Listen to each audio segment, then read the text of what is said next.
नमस्कार दोस्तों, जय हिंद। आप सभी का स्वागत है इस सेशन में। और एक छोटी सी कैप्सूल जो कि आपके नाखूनों से भी छोटी हो सकती है, उससे हाहाकार मचा हुआ है ऑस्ट्रेलिया में। तो आइए समझने की कोशिश करते हैं कि ऐसा क्यों हो रहा होगा। हवाले से खबर आ रही है कि ऑस्ट्रेलिया में एक ऐसी ही कैप्सूल जिसमें कुछ रेडियो एक्टिव पदार्थ था, वो कहीं पे गिर गई है और उसके गिरने से लोग वहां पे काफी चिंतित हैं।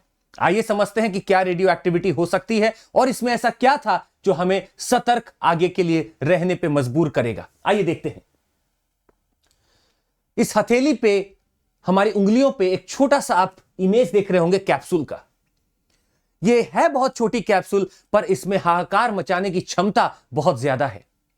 इसका डायमेंशन की बात की जाए तो लेंथ में मात्र 6 मिलीमीटर से 8 मिलीमीटर के बीच में होगी, परंतु वाकई में इसके अंदर जो पदार्थ है, जिसका सीजियम 137 नाम है, वो रेडियो एक्टिविटी कर रहा है। और वो इतना बेहतरीन रेडियो एक्टिव पदार्थ है कि उसे आसपास के लोगों को खतरा हो सकता है। रेडियो एक्टिव डिके अपने आप होता रहता है कोई भी रेडियो एक्टिव एलिमेंट का, और उसके कारण वेव्स निकलती रहती हैं, तरंगें निकलती रहती हैं, जो हमारे शरीर को, आसपास की चीजों को नुकसान पहुंचा सकती हैं। सोचिएगा, इतनी छोटी सी चीज है पर हाहाकार मचा हुआ है। आखिर ऐसा हुआ क्यों? रियो टिंटो एक ऑस्ट्रेलियन माइनिंग जायंट है, एक ऐसी कंपनी है जो कि काफी माइनिंग में नाम रखती है अपना, और ऑस्ट्रेलिया के पास तो भंडार है। अगर आप देखेंगे रेडियो एक्टिव एलिमेंट्स में, तो ऑस्ट्रेलिया भी काफी अच्छा रिजर्व्स रखता है। यहां पे रियो टिंटो काफी सालों से माइनिंग कर रही है, और उसी माइनिंग के दौरान, एक प्रोसीजर के दौरान, वो इस कैप्सूल को न्यूमैन से पर्थ लेके जा रही थी। न्यूमैन से पर्थ लेके जा रही थी वाया ऑस्ट्रेलियन डेजर्ट। जितने लोग इस सेशन को देख रहे हैं, कृपया बताइएगा कि डेजर्ट वेस्टर्न पार्ट में क्यों बना हुआ है ऑस्ट्रेलिया में। ऑस्ट्रेलिया में वेस्टर्न डेजर्ट क्यों बना हुआ है, नीचे कमेंट करके बताइएगा कौन सा करंट इसके लिए जिम्मेदार है। तो ये लेके जा रही थी और रास्ते में उनका कहना था कि ये कहीं ना कहीं गिर गई है। इस 1400 किलोमीटर की जर्नी में ये कहीं ना कहीं गिर गई है। ये आया था रियो टिंटो की तरफ से। तो हमारा तो उनको कहना है कि आपको सतर्कता बरतनी चाहिए थी। और अब ढूंढने की बात जब की जा रही है, तो I would like to put it there again, शायद मुश्किल है ये हो पाना, मुश्किल है ये हो पाना। आइए समझते कुछ और चीजें भी। The capsule is a part of a gauge used to measure the density of iron ore feed. अब आपको लगता होगा कि आखिर क्यों लेके घूम रहे थे ये इस रेडियो एक्टिव पदार्थ को। ये इसलिए लेके घूम रहे थे क्योंकि इस रेडियो एक्टिव पदार्थ का, या फिर रेडियो एक्टिव एलिमेंट्स के बहुत सारे यूजेस होते हैं। आप इस इमेज में देख सकते हैं कि आपको एक लगभग गॉज टाइप दिख रहा होगा, जिसे एसेस किया जाता है किसी एक डेंस, जैसे कि आयरन हो गया आपका, या किसी भी डेंस एलिमेंट की क्या डेंसिटी हो सकती है, यह चेक किया जाता है, असेसमेंट किया जाता है एक रेडियो एक्टिव एलिमेंट के द्वारा, या इसको मशीन में डाला जाता है ताकि वेव्स पास कर सके और हम रेडियो एक्टिविटी के कारण देख सके कि कितना डेंस है। तो एक बहुत बड़ा एप्लीकेशन भी नजर में आता है सीजियम 137 का, या रेडियो एक्टिविटी का। तो रेडियो एक्टिविटी को बस ऐसा ना समझे कि नुकसान पहुंचाती, इसके एप्लीकेशंस भी हैं। और इसके एप्लीकेशन के दौरान ही जब हमने देखा कि इसको ट्रांसपोर्ट किया जा रहा था, तो एक छोटा सा गॉज कहीं पे, या छोटा सा कैप्सूल कहीं पे गिर जाता है। आइए समझने की बात अब यहां पे यह भी है कि हमें रेडियो एक्टिविटी के बहुत सारे आयाम दिखते हैं। इस रेडियो एक्टिविटी का यूज किया जाता है आपके ऑर्गन प्रॉपरली वर्क कर रहे हैं कि नहीं, इसको देखने के लिए भी। यह कैंसर सेल को मारने में भी क्षमता अपनी रखता है। यह आपके फूड और मेडिकल इक्विपमेंट को स्टेरिलाइज कर देता है।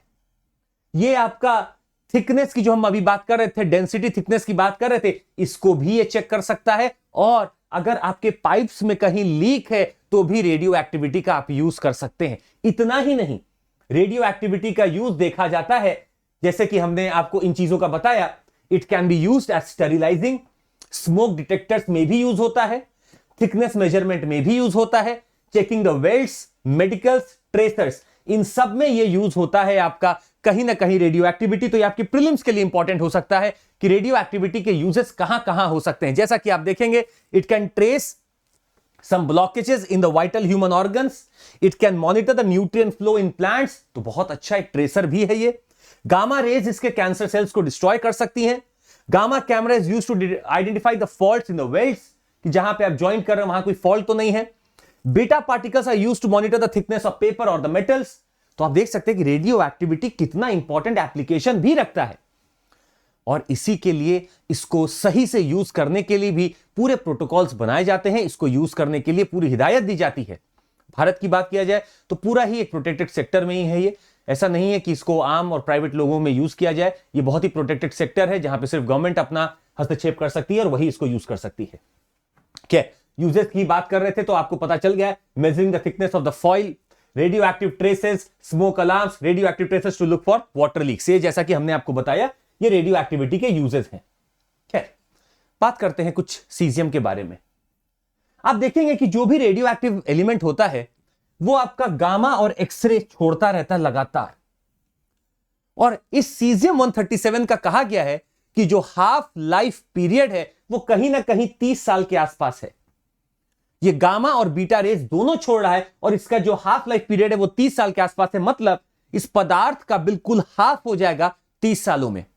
जो हाफ बचेगा उसका हाफ हो जाएगा अगले 30 सालों में, जो वो हाफ बचेगा उसका हाफ हो जाएगा अगले 30 सालों में। इसको कहा जाता है रेडियो एक्टिविटी डिके और इसको कहते हैं half life period. Standing within a metre of the capsule, अगर आप 1 मीटर के आसपास खड़े इस कैप्सूल के, मतलब आपको कम से कम 10 गुना एक्सरे 1 घंटे में उतनी तरंगें आपसे पास करेंगी, 10 गुना एक्सरे की तरंगे। हम एक्सरे नॉर्मली भी जब कराने जाते हैं तो डॉक्टर्स बोलते हैं कि पिछली बार एक्सरे कब कराया था, क्योंकि आप बहुत ज्यादा अगर एक्सरे से एक्सपोजर रखते हैं तो खुद ही आपकी हड्डियां जो हैं या फिर जो भी अंदर टिश्यू है वो खुद ही खराब होने लगते हैं, इसीलिए बहुत ज्यादा एक्सरे नहीं करवाया जाता है। परंतु अगर आप 1 मीटर की दूरी में खड़े हैं तो इसका मतलब है 10 एक्सरे की पावर रखना हुआ रेज आपसे पास कर रहा है और वो कहीं ना कहीं आपको नुकसान पहुंचाएगा ही पहुंचाएगा। आइए समझते हैं कुछ और। आप देख रहे होंगे कि एक कैप्सूल है, इसके अंदर सीजियम टाइप का आपको कुछ दिख रहा होगा। बिल्कुल हाँ, यही सीजियम है। जो एक कैप्सूल था इसमें यही सीजियम भरा हुआ था, भले ही वो स्मॉल क्वांटिटी में था, पर ये एक रेडियो एक्टिव आइसोटोप है that can cause damage to anyone who touches it. ये डैमेज किसी को भी पहुंचा सकता है जो उसको टच करेगा। आइए देखते हैं सीजियम 137 के बारे में कुछ और चीजें। इसकी प्रॉपर्टीज देख लेते हैं, हमारे एग्जाम के लिए इंपॉर्टेंट है। ये सिल्वरी व्हाइट तरह का होगा, सॉफ्ट होगा, मैलिएबल होगा। It is one of the very few metals that exist in liquid form at room temperature. Point to be noted. ये आपका प्रश्न बन सकता है अगर आया तो। ये लिक्विड है रूम टेम्परेचर पे, इसका हाफ लाइफ होता है 30 साल के आसपास, जैसा कि हमने देखा। इसका एप्लीकेशन देखा जाए तो CS137 that is cesium 137 is used as a variety of measuring instruments in the construction and other industry. तो ये आपका मेजरिंग इंस्ट्रूमेंट की तरह यूज होता है। It is also used as in ONGC's case in well logging devices in the drilling industry for the characterization of the rocks. तो rocks का characterisation करना, वेल ड्रिलिंग करना और बाकी का रेडियो एक्टिविटी चीजें हमने आपको बताई थी, वो सब इसका यूज हो सकता है। इसके हेल्थ इफेक्ट भी हैं। It is very high if you are having a very high exposure of it, an extremely rare occurrence can result in an increased risk of cancer. ये कैंसरस भी है, अगर आप इसके रेस के आसपास हैं तो ये कैंसरस साबित हो सकता है। पर आपको एक बात और हम यहां बताना चाहेंगे और वो है ये, ऐसा नहीं है कि पहली बार हो रहा है। भारत में भी ऐसी खबर आई थी जिसके बारे में हम चर्चा करना चाहेंगे। खबर आई थी कि सीजियम 137 का एक ऐसा ही container which went missing on January 16 from a truck ferrying machinery from an ONGC exploration site near Machilipatnam was retrieved from a scrap shop in Krishna district of Andhra Pradesh. मतलब अगर ऐसी कोई भी चीज है जो गायब हो जाए, ऐसा नहीं है कि पहली बार ही हुआ है, ऐसी चीजें गायब होती रही हैं। कई बार एक्सीडेंट के कारण हो जाती, कई बार कुछ ऐसे तत्व होते हैं जो इसको गायब करने में लगे रहते हैं। इतना इसका बेनिफिट और इतना इसका एप्लीकेशन है, कुछ लोग इसको गलत तरीके से भी यूज करना चाहते हैं, इसीलिए सतर्कता बरतनी पड़ेगी।